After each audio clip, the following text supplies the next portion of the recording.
Hey everyone, and welcome back to the Purposeful Mindset Podcast. I'm honestly so grateful that you're subscribed to my podcast, and I'm excited to share yet another episode with you. This podcast is all about bringing servant leaders to share their stories and life experiences with you all in the hopes to help more people to find their true purpose and meaning to life. Today I have an amazing guest. I'm so excited to share their wisdom with you all. His name is Mark Drager, and from the age of 7 onwards, Mark was raised in a home where he was always on edge, never sure if what he said or what he did or how he acted would get him into trouble.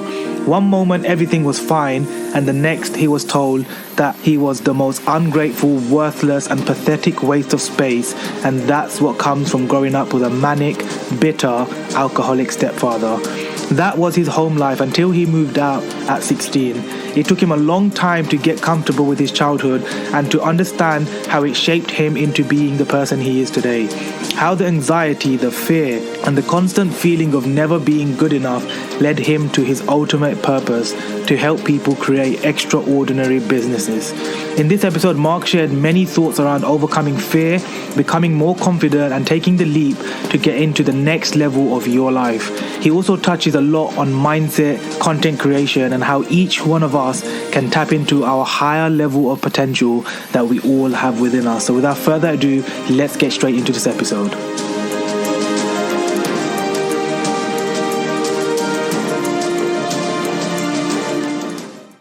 Mark Drager, thank you so much for being on the Purposeful Mindset Podcast. I'm super grateful to have you on. Just to give everyone a little bit of insight as to how I even have you on the show now. So a couple months ago, at the time of this recording, I actually was watching one of Evan Carmichael's story. I follow his content like heavily. And on his story, one particular day, he kept saying, go follow Mark Drager. Everyone on his story today is all about Mark Drager. Go follow Mark Drager. This guy, Mark Drager, is my friend. Go follow him. And I was just like, who's this Mark Drager? I was like, I just kept hearing it. So I went over to Mark Drager and I was like, this is a new account. There's nothing here. There's just like a few posts. Yeah. But then I looked through the content and he said, on that day, he was feeling very generous.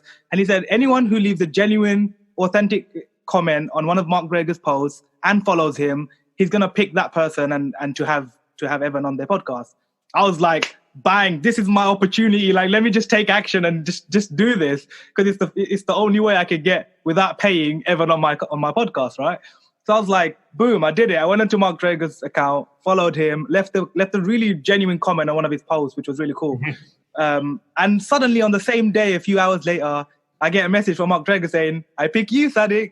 You're gonna have Evan on your podcast. And I was like so excited that day. It was unreal. So that's the kind of backstory of how I think what I wrote was something like, consider it done. Yeah, those are the exact words. Consider it done. And I was like, wow. And that from that day onwards, I was connected with Mark. He started creating content, and all I see is his yellow theme, which I'm loving. And Mark, honestly, I'm just so grateful to have you on the show, man. I really want to kind of get to know you a little bit better, because to be honest, I only know you obviously through Evan. Yeah. I know that you work with him and you guys are good friends, but I've only got to read about your backstory. So I don't personally have that connection with you through your content yet, but I'm sure we're going to build that relationship. But I really want you to share kind of like where you started, like how are you, like basically why are you doing what you're doing now, but just even before that, your actual story of how you got started. Because I know from reading your kind of backstory, I understand that when you were younger, you basically wasn't very comfortable with yourself. And I'm still not very comfortable with myself. I'm the champion of those of us who have anxiety or are uncomfortable. But growing up, I had a really good, stable home. Loving mother, loving father, great home. And my mom remarried when I was like 7 or 8. And what I didn't realize at the time, and only looking back on it, my stepfather at the time, my mom and him are no longer together, but basically, just a really angry person, has mania, which is the manic side of manic depressive, and would go through these huge swings, alcoholic. And so I grew up on edge, I grew up in the type of home where you never knew when you came home from school if today's going to be a good day or a bad day, if you're going to say the wrong thing, if you're going to get into trouble, like really deep, angry kind of trouble. The type, I was in the home where I'd be in my room reading a book, and if he was walking by, I could hear him mumbling under his breath, how useless we were, how ungrateful we were, and how he did all of this stuff. Like just what I've come to realize was just, kind of an abusive environment to grow up in. But at the same time, I had all these other amazing parts of my life, I loved, going and visiting my grandparents because it was like a reprieve and it was like freedom. Mm-hmm. And so it was really in the last year of high school. So I moved out when I was 16. I grew up fast. I took control of my life. I moved out, and it was in the last year of high school. I was listening to someone from prison speak in our high school. And they talked about the fact that they talked about their abusive childhood, and the like hair on the back of my neck stood up, and I was like, wow, I mean, I was never hit. I was never sexually assaulted. But something felt really uncomfortable. And that's really where I think so much of my drive, my drive was, you know what? I don't need you. I'm going to go out and make this happen. I'm going to go out and do it. You want to help me? Great. You don't want to help me? Well, it doesn't matter to me. I'm going to go out and make this happen anyway. I think so much of my need to be seen, it comes from that, never being sure if what I said would make mistakes. So I want to make sure I say the right thing all the time. I want to make sure that people, say oh, wow, look at Mark. Look what he's built. Look what he's done. Look at all of these things. And so really it's actually just, you spend so much of your life not realizing what's holding you back. And then you start to learn what's holding you back. And then you spend all of this time trying to fight all those things that are holding you back. And ultimately, I can get into, there's so many stories I can get into, but ultimately the reason why, we do this stuff on Instagram and we share these stories and we're so vulnerable is because, I'm really comfortable sharing these things. It doesn't bother me or scare me. And it's a lot of effort to do, but it's not the fear of judgment or anything that holds me back. It's just, it's just now I've done it. And now I'm, I know how much we can connect with new people and how much we realize that we all face a lot of similar things. Mm-hmm. And that we all have so many things that we're working through. And so I just love now the opportunity to be able to share a few things that I've worked through, some of the learnings that I've had along the way, and then connect and help people as they're going through their journey. Love it. I love it. So I had a question while you were just saying that, actually. When you were was there a point in your life when you were actually uncomfortable then? So what was that? How did you get to the point where you are now, where you're just super authentic and vulnerable? Because I think that's going to help a lot of people understand, because my story was I was super shy over 5 years ago. I'm saying 8 friends, go to work in the bank, come home, play Call of Duty with my friends, and then go to work the next day and do the same thing again. And I was super shy. I had 8 friends. I didn't talk to women, couldn't speak to women. I was super shy. And I today, everybody sees me as this Mr. Positive and this action taker, and this guy's making so much content, and it's like the Asian Jay Shetty, and I get called so many things. But for me, yes, I know, don't get me wrong, I love the compliments, I love the good things people say. But for me, it's more about, I use that positivity and people's feedback as just as goodness in my life, and I'm just so grateful that that I have the opportunity to share a podcast like this, to share a video that's going to inspire someone on the other end listening. And for me, it was more about not caring about other people's judgment anymore and just doing something that I love. Yeah. If I said that at one point in my life, I wasn't nervous to share, I would be lying. Yeah. I think we all were, right? Every single person, for every new thing that we do, has that little voice of doubt in your mind that says, should I be doing this? What will people think? What if I screw up? What if I do well? Yeah. What if I'm too successful? People are afraid of success, mm-hmm. right? There's a lot of things that we hold on to. And so, it helps. Listen, a lot of these things help. That I'm outgoing. I'm an introvert. So I am introverted, but I'm outgoing, right? It's I don't mind connecting with people. I like speaking in front of groups, even though it makes me incredibly nervous. But I like the high of, being on edge. So much of what I do as an entrepreneur, as a marketer, as someone who's responsible for pitching and selling and getting in front of people all the time is, I have 15 years of experience of people throwing challenging questions at me, and then in real time having to respond to them with confidence, whether I really understand it or not. And so, and I played, I hosted a podcast for a year and a half, maybe 3 or 4 years ago. We did 50 episodes of that. We did YouTube videos. I've never been afraid to get in front of the camera. I've been afraid to share the real me. And it's maybe a subtle difference, but it's a real difference. Mm-hmm. If you want me to talk about a topic for years, I would be comfortable talking about that topic. You want me to talk about me? And that's where I would get really uncomfortable. And so it was really about a year and a half ago that I decided, okay, I'm going to take this seriously. Evan had been leaning on me for years. I see Evan pushing you every day on Instagram. Make good YouTube videos. Stop caring about what other people think. Yeah. He was leaning on me for years. And so by the time that it came, when he spent that nice day, when he's like, follow Mark Drager, go follow Mark.Drager, go follow Mark.Drager. It's because I'd spent a year building up my other Instagram channel under my other name, Life at Fanta.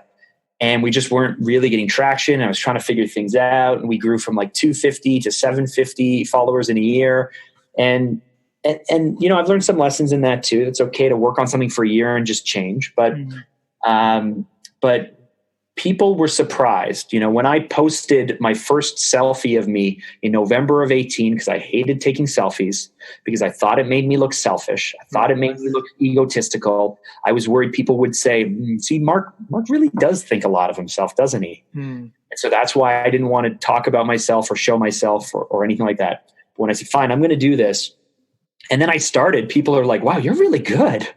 And it's like I know I have the skill. I just wasn't comfortable with it yet because I also know that I'm good. And so I want to do a really good job. I have high standards. I want this to look good. I want this to sound good. I want this to feel good.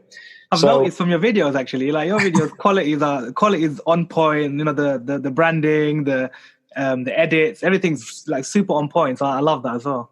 Well, it helps that I went to film school. I own a media production agency. Like all of those things help. So I got to be careful because when I'm like, make daily content, like I decided in November of 2018, I'm going to do this. For the first 2 months, I just recorded on my phone daily stuff. And then I hired a full-time person. So I have a full-time person on my staff whose only job is to film me and edit my content and release it. So I can't really yes, you should be doing daily content. Yes, you can start on your phone because that's how I started. It's actually still how I post all my content, and people are honestly shocked. All I did was get a backdrop. Yep. I use my iPhone XS Max. It shoots 4K, take 1080p, whatever. And you do a bit of edits, put a couple of make sure the color schemes and stuff is okay. Add some subtitles using a free app called InShot, and I put out daily content, and people just don't get it. Like I create all my content from my phone. People see it, and they literally, Mark, I'm not joking. People have actually messaged me saying who does my content, like who edits everything, and I keep telling everyone in my stories, guys, I do everything. Like.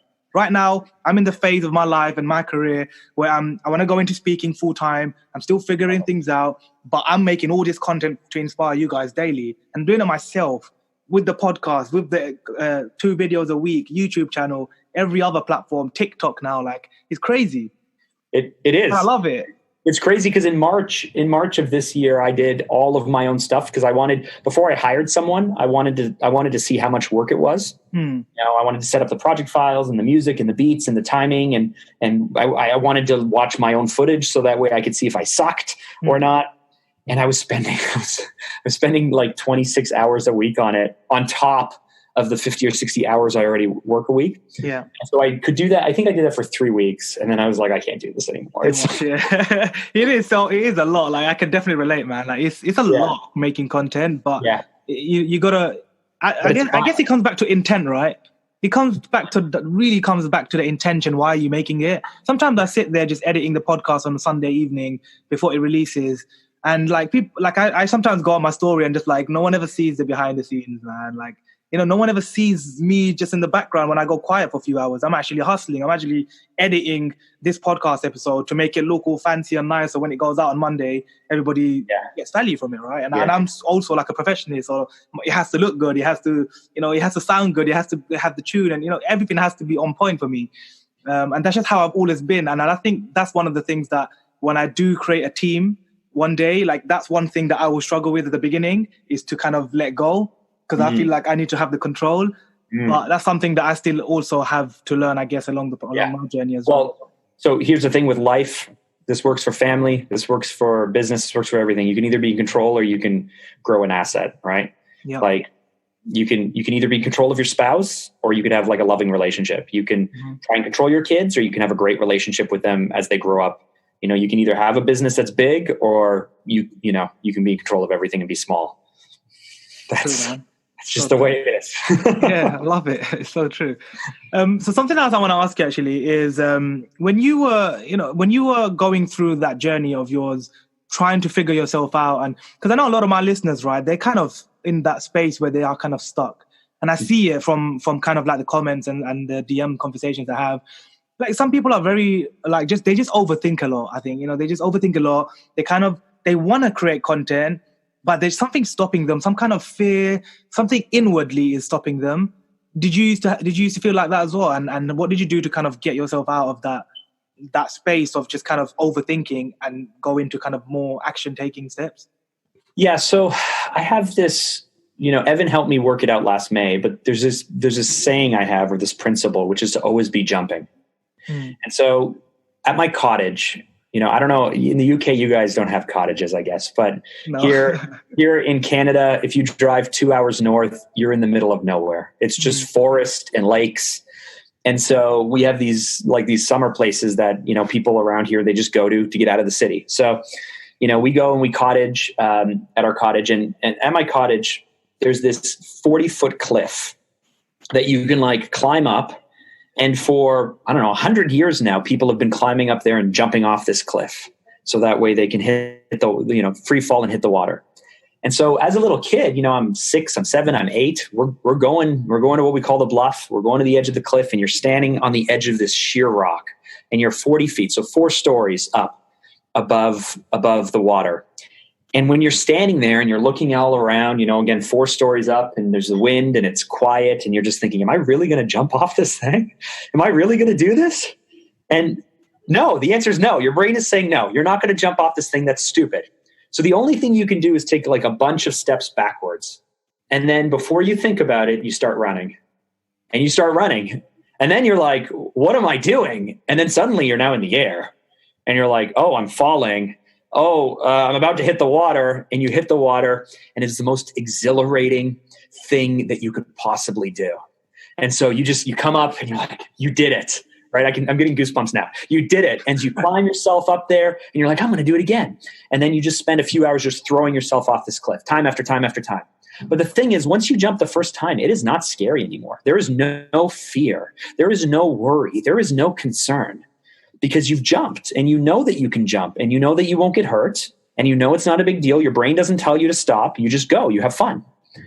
Now, you go away and you come back the next year, and it's scary as hell again.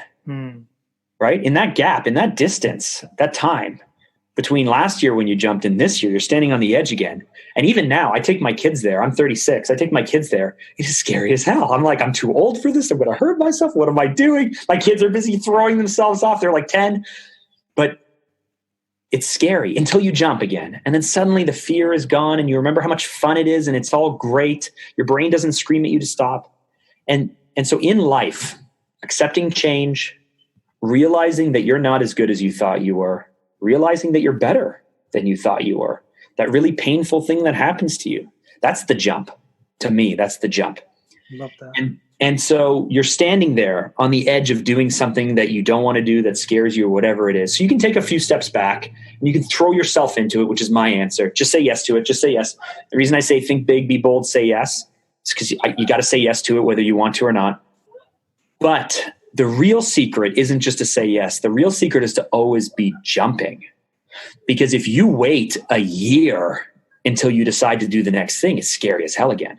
But if I say yes to a change today, which is my jump, and then 2 hours from now, someone else asks me for another jump, sure, I'm someone who jumps. Yeah, I'll jump into that. And then tomorrow someone asks me again. Yeah, that's fine. I did 2 jumps yesterday. I'm going to do a jump today. And I'm going to do a jump the next day. And if you're always jumping, you don't have that gap.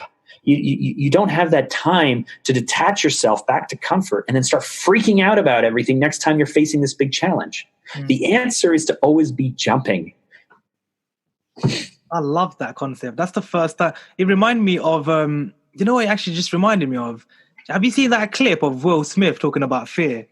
It was a viral clip, and it's exactly what you're talking about, but it was actually off the helicopter. You know, like skydiving. He was talking about skydiving, and after you're scared as shit. Like, you're scared as hell, like, to jump off, the airplane. Like, literally, it was the way he shared it in the video was, obviously he did it in his own way. It was so amazing. But it just reminded me of that story where he was saying, the person inside the helicopter will be counting 3, 2, 1. But before they even say 1, you're already holding on because you're so scared to even just go, right? Yeah. That feeling that, before, like you said, it's like an internal thing.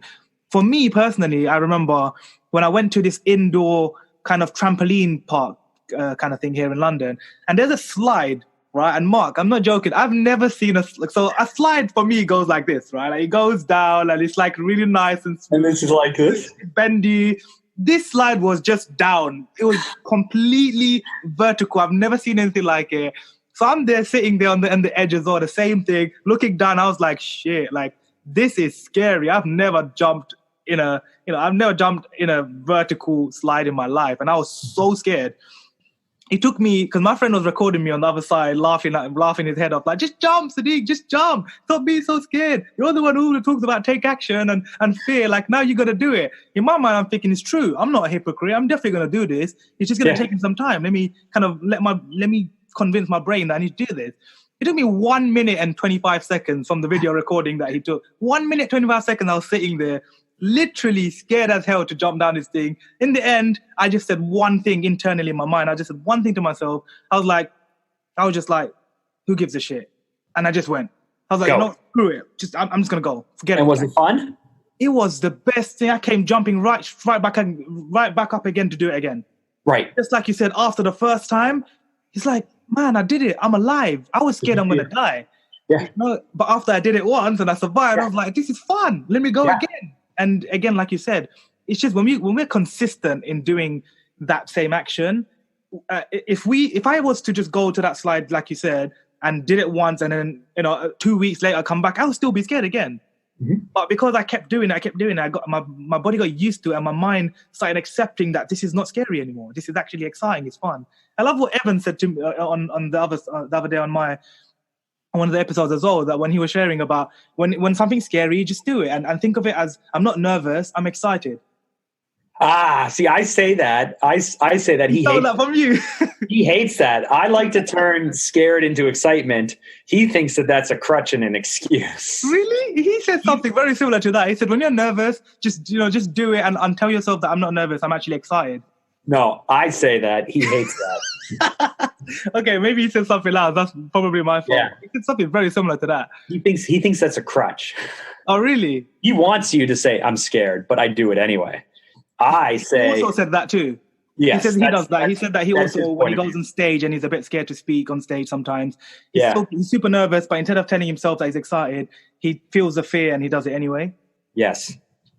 So I think both works, but we got to find what's personally works best for us, right? Yeah, Evan is non-human sometimes.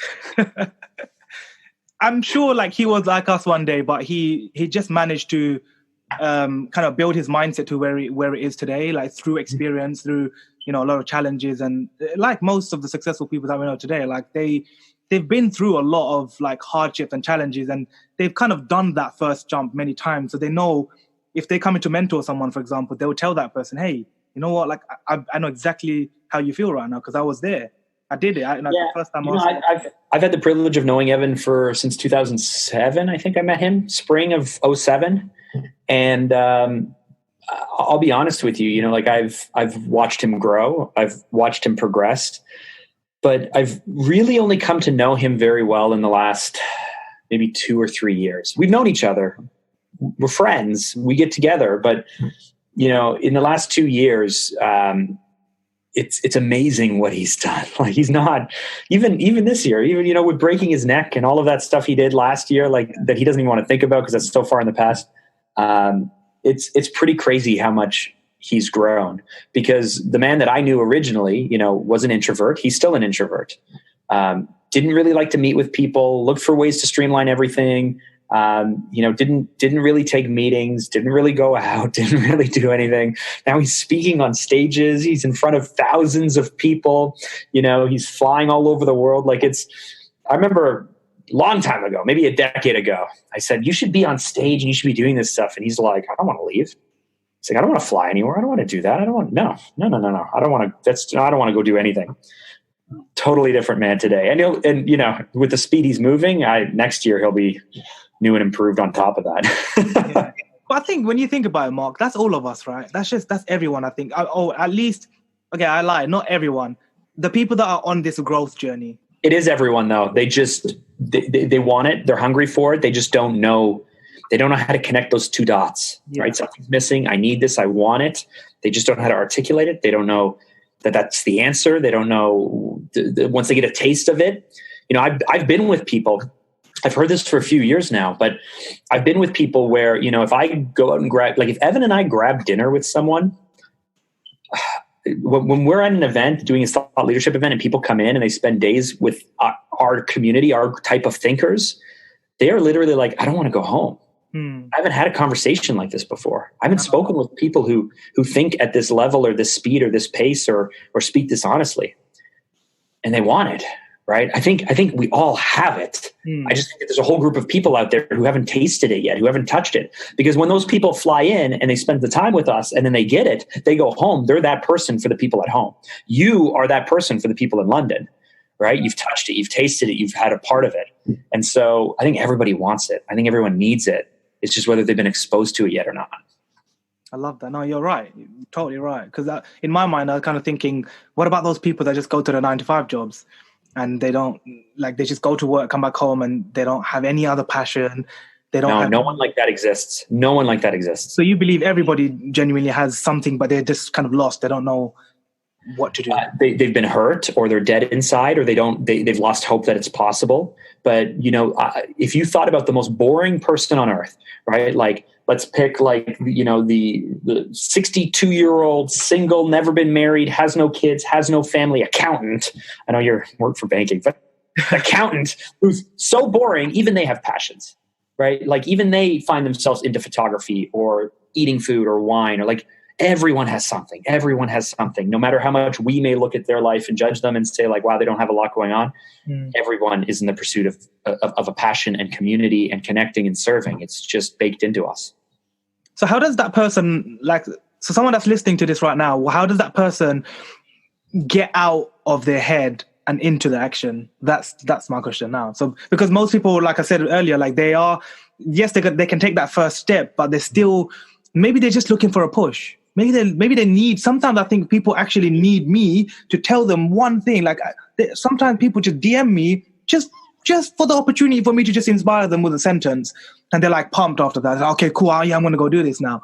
Yeah. Maybe sometimes we need that external push as well, right? I think so. I mean, I'm going to be honest with you, if Evan hadn't been pushing me for so long, who knows if I'd be here right now. And he pulled me aside. Maybe a year and a half, maybe 2 years ago now. And it was just really casual. But he said, out of all of these people, Mark, you have so much potential. And I don't even think, and it bothers me that I don't even think you know how much potential you have. And I was like, there was a time where another conversation a few weeks later where he was crying. He had tears in his eyes. He was so upset. He was so bothered by and so frustrated by watching me flounder and not connect. Listen, I've run my business for 13 years. I run a multi-million-dollar business. I have 4 kids. I have a wife. I have a lot of things that people would look at and go I want that. And yet I'm still sitting across from him with tears in his eyes because he's frustrated about the person that I could become. So if you that's an amazing friend to have, by the way. What's that? I was just saying that's such an amazing friend to have, someone to have such an amazing friend like that sees potential in you and really wants it for you. I have people in my life like that too. Like I see so much in them, and I'm like, man, like I don't know what to do. Like there's nothing else I can do to help you, but I'm just gonna keep reminding you, like, you have so much potential. Yeah. And listen, man, I'm super grateful for everything that Evan's done for me. And I will say that forever. But we have the chance to be that for someone else, even if you don't have your stuff together, right? It doesn't cost you very much to believe in someone, or to send them that note, or to call them up, or to meet with them. Even if you don't feel put together, or like you've got it all figured out, you still can be that person to someone else. Mm-hmm. So that's first. If you have that person, that inkling, you have that feeling or that inkling, it is not desperate for you to sit down with them and ask them what they think of you, what they think of your plans, or whatever it is. It's not desperate. It doesn't make you look lonely. It doesn't make you look silly. It makes you look strong, actually, to be able to sit down and say, like, you know, Sadiq, I want to sit down with you, and I'm thinking this, and I'm really scared or worried about it, or I don't know, or I feel like I'm lost, or whatever it is. That's a sign of strength that you're able to do that. But if you don't have the friend, or you know, the other thing that I think that you really should do is give yourself 3 months, or give yourself 6 months to like have a vacation from your life, let's say, right? I want you to say, like, you know what? I'm not going to do these 4 things that I hate because I have to do it. I'm going to go out and try this new thing that I find exciting. You know, I'm going to go take drumming lessons, or, for my wife, right? We have 4 kids. My wife has been home for 13 years because my oldest is 13. We got married I was 22, she was 21. We had my daughter at 23. So, like, you know, even though we're in our mid 30s, we have 4 kids that are growing up. And so, you know, a few years ago, there's this prospect where she's facing, you know, that my wife is, 33 or 34 at the time. And she's going, I've never worked, and I don't have a career. And even though I went to school, I have no experience, and who's going to want to hire me, and what do I want to do? And I'm only a mom. You know, we all do that to ourselves. I'm only this, I'm only that. And ultimately, I finally had to sit her down and say, listen, like, let's create a list of the things you want to do. Right? We wrote 4 things that she wanted to try in a year. I said, you have a year to try these things, 4 things that we should try. And then I said, take as much time as you need, right? Give yourself the time. You need days to do this. You need evenings to do this. You need nights to do this. Figure it out. Go try these things. Go try them. And you know what? After 6 months, she'd already tried all of them, even though we didn't have a plan for how it was going to happen. We had no plan. And her things were gosh, I don't remember. I want to take piano lessons. I want to take singing lessons. I want to be into fashion. And I want to be an actress or something, like these things that aren't like, oh, I'm going to go back to school. To me, kind of like kooky things, but normal hobbies, right? I guess so. But you know what? Like, within a week, she asked someone who asked someone, or she sent someone on Facebook. She had a singing coach lined up. That person was going to teach her piano. She decided to audition for a play on a whim, and I think she got the role.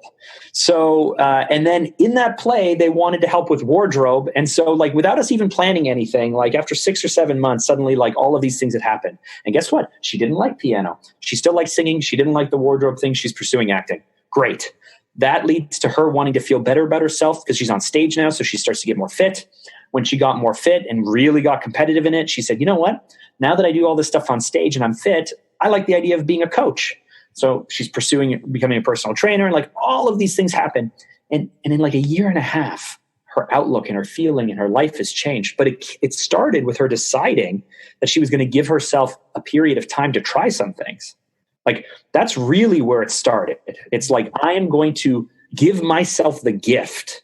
I'm worth giving myself the gift of 2 months or 3 months or a year or whatever it is to try these things. And I like them or I don't like them. I fail or I succeed. It doesn't really matter. It's low stakes. It's low cost. Let's just try these things. That's so powerful. I love that. That's one of the best kind of advice I've heard on the podcast. Like, honestly speaking, like, that is something I love that, the concept of just, because I say it a lot as well, but the way you just explained it was super cool. The fact that you put have that timestamp, give yourself that list of few things to do. And sometimes we don't even realize, like, even the smallest things, like your wife picked, like singing and dancing and piano lessons, stuff like that. even those small things that we know we can, like, there's probably event, like here in London, especially, there's always an event for something. It doesn't matter what it is, for mindfulness, yoga, everything. And there's so many free events. And that's why I keep, constantly just trying to get people to understand, hey, there are events in London that could be something that, that you're going to enjoy. You just have to get yourself out of the house and get into that action of going to see and to just try to see if there's something that you're going to like or not. Yeah. At the end of the day, like you said, man, like if we don't try, we will never know if we truly do like that or not. Mm-hmm. That is honestly, like, it's kind of just blowing me away still.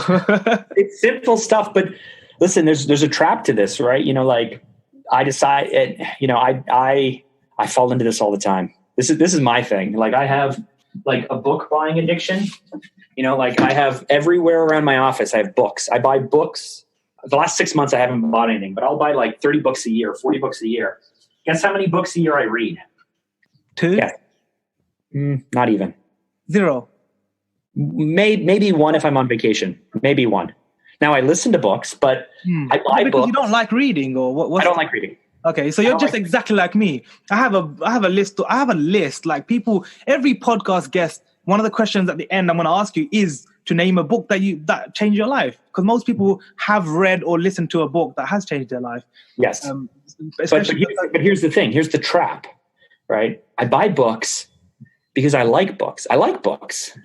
And I like the idea of reading the books. And I really like the idea of learning what's in the book. I just don't want to do all the work of reading that book. But here's the other thing. I'm exactly the same. Here's the other thing. If I buy this book, it's going to make me feel really good. Me too. Honestly, like really good. I'm so crazy, especially with the book Think and Grow Rich, right? Because that's one book I actually like forced myself to read. Because when I started my personal growth journey over 5 years ago, literally one of my mentors just said, like, Sadiq, if there's anything else you read, screw everything else. Just read this one book. Because every single successful billionaire, millionaire, multimillionaire in the world, this book, they always mention it and it has changed their life. And there's only 13 principles that you need to learn in it. Yeah. I was like, you know what? I'm going to just sit down and just force myself to just read that book. And I bought Evan from the US Amazon, because in the UK Amazon, they didn't have this specific one that I really wanted. It was like I would have showed you, it's like such a nice leather coated Think and Grow Rich with a red ribbon. And it was so beautiful, man. You probably had the same one. No, it's not that. Look at this. Limited edition Malcolm Gladwell books. Never read them. but that's not the point. Here's the thing. I actually, like, now that you're mentioning it, I do love reading though. Like I love Donald Miller's brand story. Like I was on vacation and I was flipping through it and I'm taking notes and blowing my mind. Expert Secrets by Russell Brunson, Contagious by Jonah Berger, Rework. Like there are tons of books that I can reference where every time I get into a book and through a book, I love it. Yeah, same. But here's the reason why I don't really read very much. Because buying the book gives me an emotional high. It makes me feel good. People see my amazing library because outside of my office here, I have all of these great books. They walk by and they go, wow, you got a lot of great books. So the reading the book is the hard part though, right? That's the thing that takes the effort and the work. And there's not actually that much of an emotional payoff. I told my wife that I wanted to take drumming lessons and I was really excited about it. And for Christmas last year, a year ago, she bought me a gift certificate for drumming lessons. And I got the gift certificate and I was super thrilled. But I haven't booked the drumming lessons yet. Because when I do, 1, it's work. 2, I'm not going to be as good as I am in my head. In my head, the version of me that's playing drums is really, really good. And in reality, the guy who's going to sit down and go like, that sounds not as good.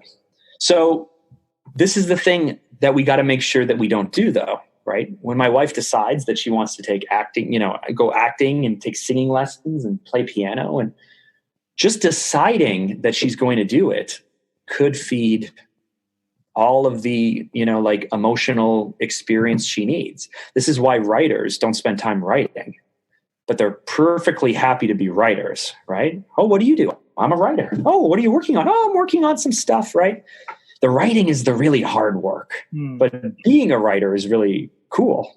Yeah. And so, yes, you know, you give yourself the time, you give yourself the freedom, you write that list, but then you actually have to do it. You know, I buy this book.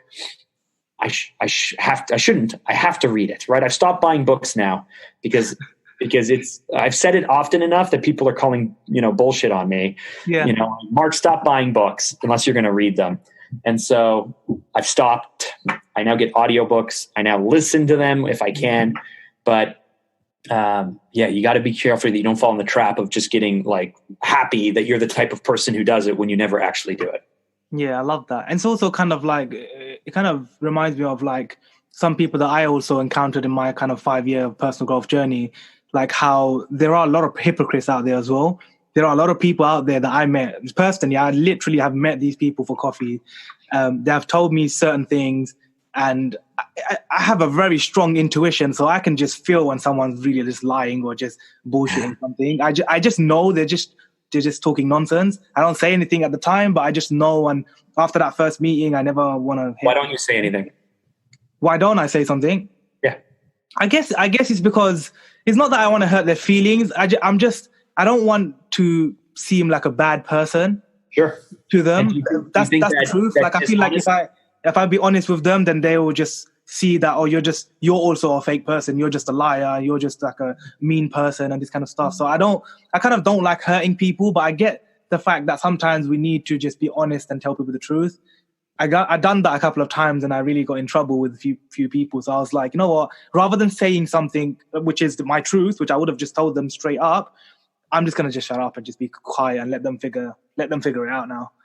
See, this is something I'm trying to work on. You know, because if you care about someone, like if you don't care about them, then there's nothing wrong with, you know, letting things slide because you don't care enough to be honest. Yeah, I guess those are the types of people I'm talking about. Like they were just strangers that I'm meeting like through social media and stuff. You know, I don't really know them that much. I don't really care as much. Although I give them my 100% attention when I'm there.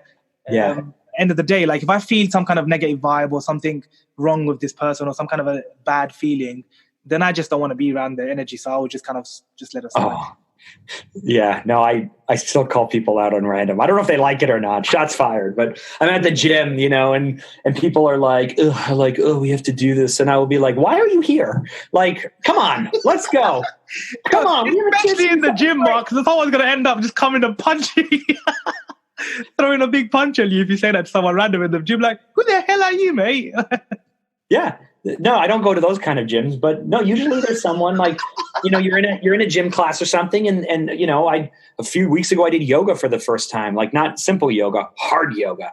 And it was really hard and it was really difficult and uncomfortable. And if the person besides me starts going like, okay, I guess we're going to do, I'll be like, why are you here? Why are you in this class? Why are you doing this? If you don't want to, you know, stop it. And I'll tell people that. And then I'm like, oh, maybe they don't like me now, but that's okay. That's the kind of feeling that I get. So I'd rather than having another person that doesn't like me in my life, I'd rather just be quiet and just not. Or you calling on them as unfair as it might seem, might be that little seed that plants where they go, oh, you're right. You know, I didn't even realize that I was doing that. And you never know. Yeah, it's true. No, I totally get that. So I think it could be that it could also play around that way. But too. I'm not giving you advice because I haven't figured this out. Evan's good at this. I have not figured it out. I'm not good at reading people. So, yeah. No. Fair enough. That's actually something I am pretty good at, I would say personally, because I've met a lot of people in the last 5 years through, you know, and I'm talking about strangers, like people I've never met before through LinkedIn and Instagram, especially these two platforms. I've met honestly probably over hundreds of people here in London. I've met them for coffee, had conversations with them. You know, I used to practice my matching and mirroring and all my sales tactics. I used to practice so much. Hence why I started getting really good at psychology, because I started like matching and mirroring and doing the folding arms thing and, you know, tonality. And like, I started learning a lot. And I was like, you know what, these people I don't know, I want to invite them, have a coffee. I'm going to just practice and just try these things out of them. And I learned so much. And that's why people always ask me now, Sadiq, how do you come up with so much content? Because I put out like content every single day. They're like, how do you put out so much content? Like, where does your knowledge and where does all of these things come from? I'm like, well, the last 5 years that I've been doing personal growth, that's where the knowledge is coming from. It just randomly just comes to me in my mind when I'm creating content. And I'm like, oh yeah, I remember I did this one day. This will definitely help someone watching my video. Mm-hmm. And that's how I kind of create my content. And it's always been non-scripted. The same way this podcast was, like how we're just having fun and just having a conversation. I do everything that I've done so far in my life through intuition, through gut feeling, just keeping it real and authentic. I mean, I'll be honest with you. There's some really, if people are afraid of what will I talk about if I'm starting social media, there's some really easy things you can do. Like, I do this sometimes if I'm hungry for it, like if I'm desperate for a topic, but I'll go through Reddit, through a sub community that I follow, and I look for questions that people are asking. And then I just answer those questions, not to them. I just, I answer the question as if someone's asking me that question. And that's a great topic. I think of the last few days, people I've had conversations with, what were they working through? Were they struggling? What would I say to them if they were sitting in front of me? Then I never mention their name or the situation, but I go, you know what? I wasn't happy with how I handled this conversation yesterday. So here's the lesson I learned, or whatever it is. And then you just think back through stories, people that you met, people that you admire, people you look up to. You can come up with tons and tons of stuff if you just think, if it's just top of mind for you, or you sit down with a journal and say, like, I'm going to come up with 5 topics right now. Your brain will give you 5 topics pretty quickly. 100%. So true. No, I love it. It definitely will. I think people just love to complain and make excuses, and they need a kick on the ass. Like, you can do it. Like, you have it in your mind. You have the same way Evan came to you, Ryan, and said you have so much potential. Like that, somebody in your life who, if they don't come, then you need to find some, make some friends like that really care about you, that push you to become better every day. For sure. I love it. Mark, I know we're running out of time. So at the end of my podcast, I have something called a final 4, where I've got 4 questions for you that you just basically answer on the top of your head. Okay. Sounds good? The first one is... You're making me nervous. Don't worry. It's all good. It's all good. Just be yourself. The first one is really simple, but it's more going to be personal to you because I know it's part of your values in your business. So in just one short sentence, what does the word be bold actually mean to you? Because that's one of your values, right? Yeah. So I have 3 kind of principles on my personal brand, but I came up with maybe 10 years ago, which is to think big, to be bold, and to say yes. So they kind of work in a pairing, but I can explain what being bold is. But, honestly, I think small. I don't think as big as I should or could. And I don't think most of us do. Right? When you have that idea and then you stop and that's ridiculous. I don't have I don't have this. I don't have that. That means you're not thinking big. You need to think so big that you're uncomfortable. Being bold to me is that moment of excitement. It's that feeling for me. It's, if I get up, if I have a great night's sleep and I work out and I have coffee and I have good music playing, if those things together, I know I'm gonna be in a mood where I'm like, I'm gonna crush it. Right? You just know you're gonna be there and you're gonna be like, I have got this. That to me is the expression of that's my expression of boldness. But it's also like, hey, when you don't want to do it, you do it anyway. When your heart is like kind of going crazy and you're sweating and you're like, here we go. It's making the decision that you're afraid to make. It's having the conversation that you're afraid to have. It's saying yes, right? The last thing, think big, be bold, say yes. It's saying yes to the thing you want to say no to. It's asking yourself, what would a bold version of you do? What would a bold version of you say? What would the version that you look up to, the person you want to be, how would they act? That's what being bold is to me. I love that. It reminded me, because from my definition, I learned from a mentor a couple of years ago. He was in business and he had another company he started called B10XB, and it stands for be 10 times bolder. So basically exactly what you said. He says every time you have that fear in your mind, in that exact moment, you just ask yourself, what would I do if I was 10 times bolder? And it's like a pattern interrupt in the mindset in psychology, where as soon as you ask yourself that question, your mind just thinks, oh, bang, like I'm going to take action. I'm just going to do it. Yeah. So it's such a powerful way. I love. It just reminded me of that. Okay, so the second question, Mark, for you is now: what one video or movie or a documentary that you've seen in your journey so far that has really played a big impact in the way you think?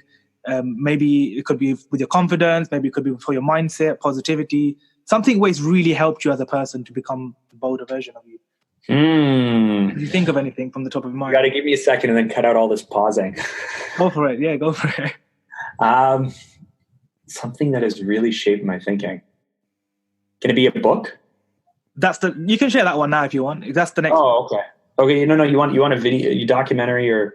or anything. Like it could be a video, a movie. Like a lot of people come up with these movies that they've like one movie that they love that they took some kind of lessons from, or it just some people just. I find lessons in everything, and I don't know if it's because I kind of grew up in the church or whatnot, but I feel like there's a moral story in everything. Yeah, I'm like that. I don't want anything too romantic or silly, but I'm trying to think what my favorite movies are.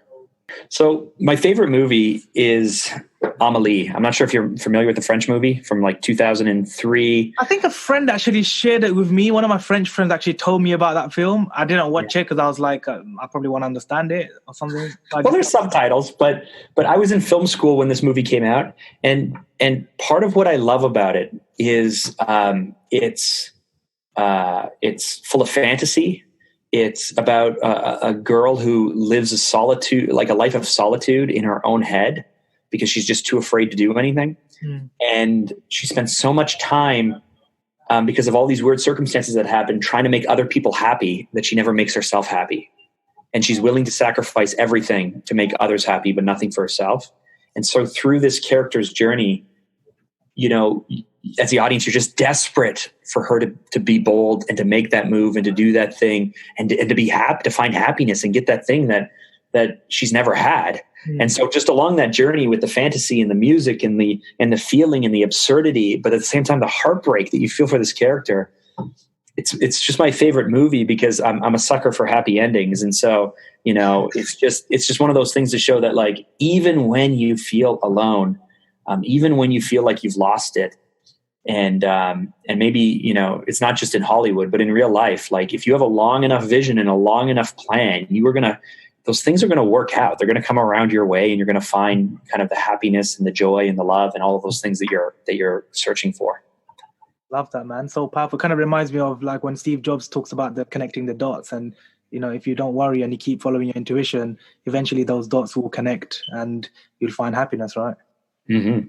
Love that. Okay, so the next one is actually the book. So which one? Because we all know now, we've established that you love buying books that you don't read, just like Sadiq. But which one have you actually like read through and that's really helped you, like genuinely? Or the one that you did say that you did read, right? Yeah, no, I have read quite a few books, but so the most recent book that I've really, really enjoyed is David Goggins' book, Can't Hurt Me, I think it's called. So what's his book's called? I think so. I haven't checked. I haven't actually read it. Really? Oh my goodness. Yeah. So I was, you know, really like it just David Goggins' book. I was in the fall at a point in my life where I just really needed to raise my standards and to get a lot tougher on myself and to get a lot harder on myself and not being so forgiving and soft. And so that's a great book if you're like, you know what, I'm ready. I'm ready to kind of get the crap kicked out of me, like, you know, and a hammer on an anvil, kind of in a forge. Like I'm ready for what's next. If you want to be a bit softer or things like that, you know, there was this book early on when I was starting my business called I think it's called the eight lies that will hold your business back and the truth that will set you free. Or maybe it's the 7 lies that will hold your business back and the truth that will set you free by a writer named Chandler. They're very simple principles. They can be applied anywhere in life, but man, like year after year, I would reread that book because it just had to remind me about the core things that you need to do when you're running a business or growing a channel or anytime you're trying to build anything. So that's something I would recommend if you're early on in anything. Awesome. Nice one. Now I'm going to check them out because I haven't actually heard of, like I heard of the David Goggins one, but I can't remember the name. Some of his content I like, some of it I don't kind of like. Sometimes he kind of puts me off because it's like super just like he wants to kill himself to you know, be the best version of yourself. I don't think you have to go that extreme, really. That's what the book is, man. It's just I can imagine from seeing his videos, always fitness videos where he's running and just swearing the hell out of his video. Yeah. But with so much passion and But you hit a point in your life where you want something really big. Yeah. And who you are is not going to get there. It's not going to get it, right? You need to turn yourself into the person you need to be. And so sometimes you need to be nice and gentle with yourself, but a lot of times you need to be a lot harder on yourself. And I think he gives me the mindset or the language or the ability to be able to say, you know what, this is really painful right now, but it's nothing. I'm stronger than this. And, you know, other people might give up because they're weak, but I'm not going to give up. I'm going to keep going. Like, it's a special brand of hardness, but sometimes we need that. True. Yeah. Now, sometimes you're right. We do need like that tough kind of kick in the ass, isn't it? There you go. The last question, Mark, is something that's a bit deeper, that gets people thinking a bit more. It's, if you were to spend a few hours with someone that you look up to, whether they're dead or alive, who would that person be and why? It could be anyone. So you can. I really suck at these kind of like open-ended questions like this. My goodness, someone. I love this question because it gets people to think really deep. Like, majority of people always pick someone that's dead because they would have loved to have a conversation with that person, ask them something, learn from their wisdom. People that we hear of today. But who would that be for you? It could be anyone. You can't say Evan Carmichael, right? Because no, I can talk to him. you get to learn from him. I wanted to talk to Evan right now. I could just talk to him. Yeah. Exactly. It's a really tough question for me. And the reason why is because it's so important to me that I have meaningful conversations with people that I don't know if a few hours would be enough because, I would get some stuff out of them, but I know how meaningful it would be to me and I know it would mean nothing to them. And that bothers me. Like the thought of connecting with Oprah seems amazing. I so respect her. I respect her business mind, but I wouldn't, but I would just be another stop in her calendar of a very busy life. And so who would I want to talk to? That could be the one, man. I would say pick that one. Yeah. That's what I would say. The first person who came into my mind was like, I was thinking Tom Bilyeu. I was thinking all these different people, but honestly, I wouldn't even want to pick her brain. I would just want to go out for lunch. Just like, let's grab some food. Yeah. Let's talk. I'm so curious as to, like all of how amazing she is. So yeah, let's say Oprah. I like her.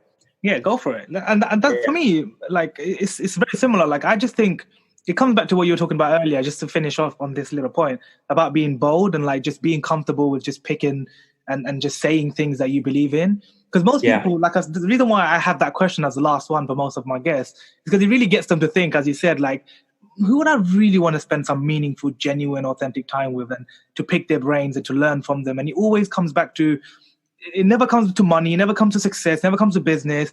It just comes back to someone's time. Like this person that you think of, it comes back to this person's really important.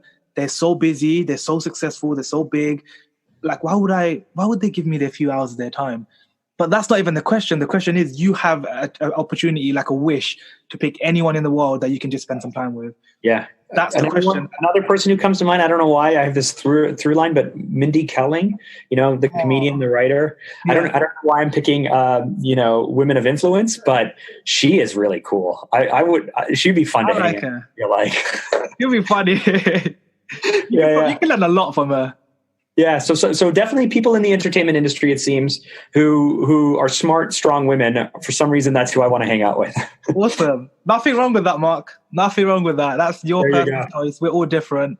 But that's amazing, man. I love it. Honestly, Mark, we run out of time, but I'm super grateful for everything that you shared, for taking this hour of your busy life to give to me. I'm honestly super grateful. If anyone wants to reach out to you to ask you more questions about your business, about your life, about just reaching out to you to guide for some guidance, some mentorship, some help, which platforms do you live on the most that they can reach out to you on? Yeah, the best way to find me is on Instagram, mark.drager, or you can find me on YouTube as well, Mark Drager. Just go ahead, Google me and you'll find me. But if you DM me, I still have a very small profile, very small following. I get all my own comments. I respond to all of them. So feel free to reach out. I'd love to connect.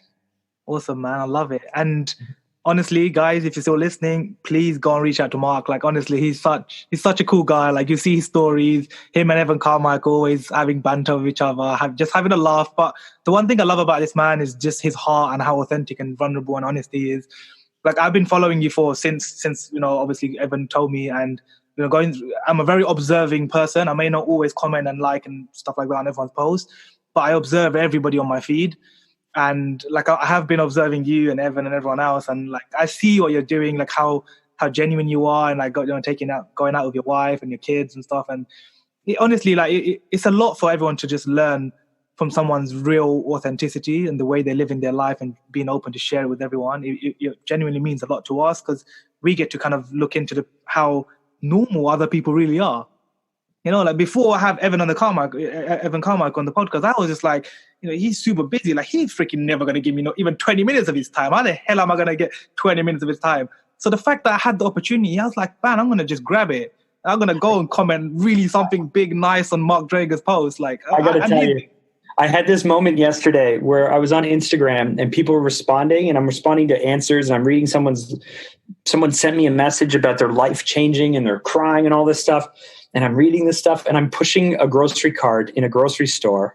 I'm literally at the shop, like grabbing like some broccoli and like trying to like respond to this meaningful moment of thinking, they probably think that like I'm off, living this high jet life or whatever. I'm super busy. No, just grabbing the weekly shop, like throw it in the cart as I'm responding. Sometimes we just forget, right? Like people are still normal. Yeah, we are still normal. Listen, Sadiq, thank you so much for having me. I really do appreciate the types of questions you ask, and thank you so much. You're welcome, man. I'm grateful to have you on, man. And definitely, I hope in the near future, I'll get to have another conversation with you as well, man. Anytime. I know Evan said he promised me that he's going to be on my 100th episode. So well, I have to be there as well. He actually told me, like, Sadiq, I love the conversation. Let me know before you reach 100 episode, we'll record another one and you can post it as your 100th episode with Evan. Yeah. Just to see the difference and how your podcast was a year ago from now. Like, that's what he said. So it's super cool. So around that time, 100% I'll reach out again and we can do another chat then, man. And so you have me and Evan on at the same time and we'll just all banter together. Oh yeah, that would be super cool actually. You know what? I don't know. I'll either message you or I'll speak to Sandra and see if we can all three just get on together. There you go. That'd be super cool, man. I love it. Mark, thank you so much, man. Honestly, grateful for you, man. Keep up the hustle, man. Keep up all the great work and I'll catch you very soon, man. Thank you, sir. Take care, bro. Bye-bye. If you're still there, I just want to say a massive thank you for your attention and your time. It really means a lot to me. Please do me one favor and subscribe to this podcast, share it with your friends, and leave a rating on whichever platform you're listening to this. It would honestly mean the world to me. Thank you so much once again. I hope that this episode brought value and inspiration into your life, and I'll see you guys next week.